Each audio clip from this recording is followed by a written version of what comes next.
Hey, real quick follow-up to the quick start video. I forgot to cover one thing, so we'll cover that real quick. Click in settings, go to Messenger, go to general, keep Messenger secure. This is another layer of security besides the JWT creation. So what this one does is it locks down your Messenger to certain domains. So right now I have Go High Level, Lead Connector, and Roasted.io. And I have an asterisk dot in front of each one for any subdomain.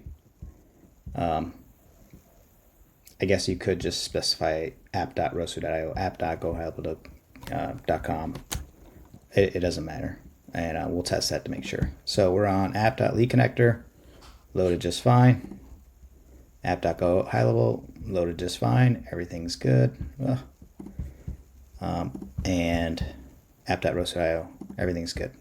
So we'll go over to settings. We'll remove Go High Level and Lead Connector, and we'll actually remove the asterisk and turn this into app.roasted.io. Save and set live, and now we're going to go test them all. So I'll refresh, refresh, and refresh. We'll hang out on this one. I have the network requests right here, and I'm filtering by intercom.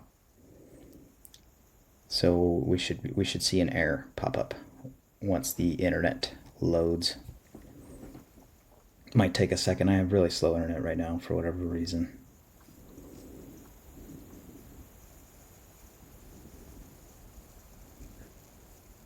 Jeez. Okay, finally.